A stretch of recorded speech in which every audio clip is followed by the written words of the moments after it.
I definitely want to talk about the link between emotional stress and physical stress and how that manifests. Before we do, I want to go back to the time that you were seeing the doctors and participating fully in the medical system. One of my favorite episodes of your podcast, and like the second I reached out to you was when I heard your episode that talked about the medical system and why it's not necessarily designed to make people feel better. Can you tell us a little bit more detail about what it was like in the medical system for you? What were they doing? Was anything helping? Like, what was that like?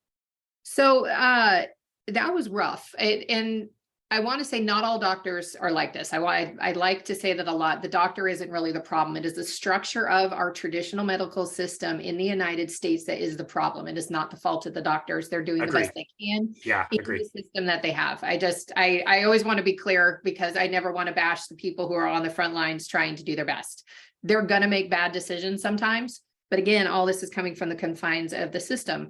So if you've got a sore throat or you have a sinus infection or you have COVID, go to your doctor, go get the drugs to go fix it if that works for you. I now prefer natural remedies for myself, but everybody has their way of doing it.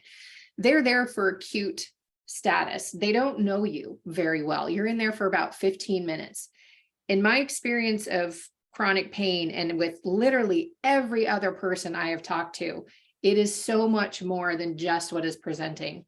So initially I was trying to convince them that I hurt because I'm presenting as a healthy looking woman in my late 30s and early 40s. I quote unquote shouldn't have problems.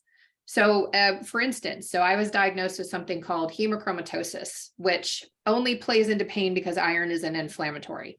And hemochromatosis is a fancy word for saying you don't metabolize iron, which means my iron stores get very, very high on the regular, or they were getting very high on the regular. And that doctor, when I went in to talk to him, he was like, you don't have hemochromatosis. I'm like, could you just do the genetic testing, please, and see? He's like, okay, but you don't have it. And just basically like did anything but dismiss me. 3 weeks later, I come back and he's like, oh, so tell me about your cycle. Is it heavy? Is it light? Is it painful? I'm like, I have hemochromatosis, don't I? He's like, I'll get to that in a minute. I'm like, really? And I had it. And then he bled me 20 pints in the first year, which is way too much. It's way too aggressive. And there was a lot of things I figured out. That's when I really started to understand the impact of diet. Because anything I ate, if I ate the wrong things, it had too much iron in it, or I didn't know how to eat things that blocked iron, then it was going to go up and then pain was going to go up with it. And then, so it was about 3 or 4 years after that, my knees started bothering me. And initially they're like, oh, let's do a cortisone shot. Well, the first cortisone shot, he missed a subchondral cyst under the patella, ruptured it, which gave me pseudogout, which then left me not a candidate for a partial knee replacement. And then I moved in the middle of that. Wasn't great about, I thought all my records were going to come electronically. No, not the case. So anybody listening, if you're going to move, make sure you print out all your medical records, bring them with you. Do not trust the system to do it for you. Bring it in hand, show them that you're serious about this and you're paying attention to your health. So then I get out to Colorado and then it's visit after visit to be like, I'm still hurting. I'm still hurting. And then so it's, oh, let's give you Xanax for the anxiety. Oh, do you have a medical card? Go, is cannabis helping you? Great. Go have more cannabis. Is that helping with pain? Good. Here's an opiate to help with the pain in case that doesn't work, because tramadol did crazy things to my head. I don't tolerate Tylenol or NSAIDs or naproxen, nothing, none of the regular NSAIDs and acetaminophen. They all make me sick. Actually, opiates make me sick too. Any kind of synthetic painkiller makes me sick. The only things that I can take are natural painkillers, which really lowers the amount that you have available to you. It's okay. I'm either going to be in pain for the rest of my life or overriding my body's desire to throw this up, which is not healthy because your body's saying, hey, I don't want this. So overriding it with an anti-nausea to keep it in is not necessarily the best idea. But it was doctor after doctor, and every single person I talked to, I started again and had to convince them I was in pain because there was too much going against me saying, oh, but you're healthy, you're young, you're people have a hard time believing, oh, skydiving led to pain. Why'd you keep doing it? Well, because I'm an idiot, or I was. But it was really frustrating. Like anyone I went to, it's like, no, they tell me I was wrong. Or as soon as I felt pain, oh, well, here's an antidepressant. Why you give me an antidepressant? Well, we found that it makes you feel better. Why? And then they give me an antidepressant and then I get nightmares. Like the last time they put me on one, the aliens came to kidnap me in the middle of the night. Like it was a very vivid dream. I remember it and I'm like, no more of this. That's It, horrifying. oh, it was like this interactive dream. It was in the basement of my house. And it was like a scene from, oh gosh, I'm blanking, Mel Gibson movie with the aliens. Oh yeah, I know what you're talking about. Totally blanking on the name right now, but Yep, I know what you're talking about. it Creepy. was, yeah, it was like that. And I like gasped or something. And suddenly the aliens are like, you can see us. And they surrounded me and I screamed. And as I screamed, I woke up. And then I'm in my bed with my heart racing. I'm like, okay, no more antidepressants. These are not working for me.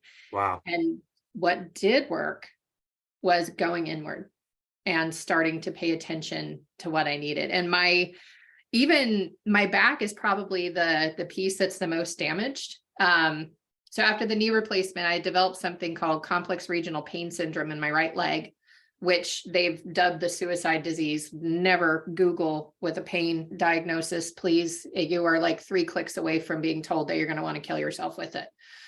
And that's terrifying when you are the one that's just been diagnosed with that. And then you read that, that is not an empowering move or an empowering message to get.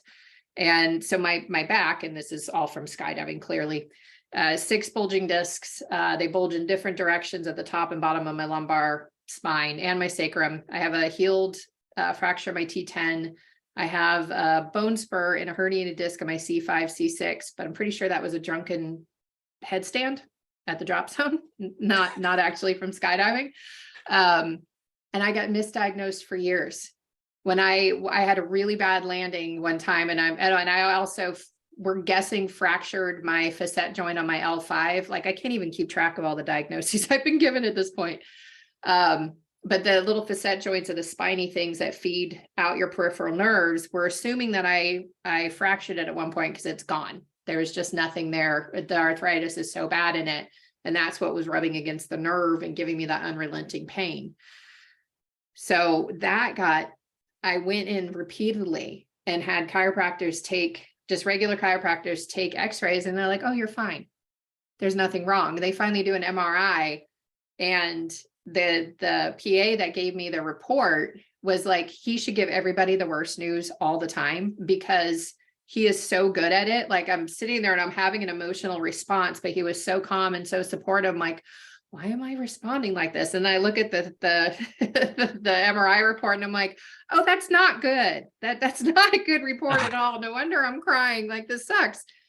But he was so nice about it. I'm like, you should give everybody the bad news all the time. You're very good at it. Wow. But that was, gosh, so it took 3 years of telling them I was in pain until everything was finally getting looked at. Wow. So I've had 16 MRIs at this point. Wow. More x-rays than I can count. Wow. So yeah. Wow. And yeah. Why are you still with us? What made you not give up? Because like you mentioned suicide, like to go that many routes and to not have any hope, any empowerment, like you said, like why are you still here? I found that coach. And I had already started to work with a life coach. So I made such a mess of myself. I needed not 1, but 2 coaches at the same time. And now I know like that's just the way people that are growth minded do. You've got a coach for everything, which I've got a copywriting coach, a vocal coach, business coach, pain coach, sometimes relationship coach. It's just, if I don't know how to do it, I hire a coach because they teach me. Hire the experts. Yeah. And so my first coach, Melanie Curtis, and she was actually episode 10 with me, and we had comedy as a life skill. She's fantastic at that. So because of her presence alone, and I've told she and Shannon this many times, but that was enough to say there has to be more out here because her reality is so different from mine that there has to be something I'm missing. I have no idea what it is, but there's no way that we could both be on earth like this and I'm miserable and she is enjoying her life. Like something has to give there. And then, so as I was doing all this exploring after the surgery and things weren't working, that's when I reached out to Shannon, who's also her best friend, Shannon Hernandez. So I'd actually interviewed 3 different coaches at the time, and Shannon just resonated with me the best.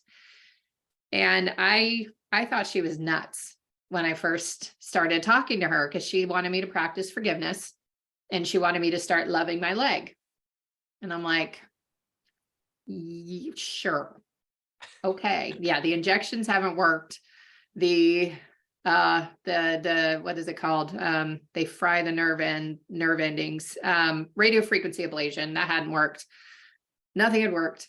It's like, but forgiveness, well, like, why not? Let's just give it a shot. And 3 weeks later, I stopped limping for the first time in 18 months. I'm like, okay, there was something else out there. Let's keep exploring this, because this worked. Like 3 weeks of just sitting in there and thinking she was crazy, but listening to what she said. And that gave me more forward momentum than I had had in years.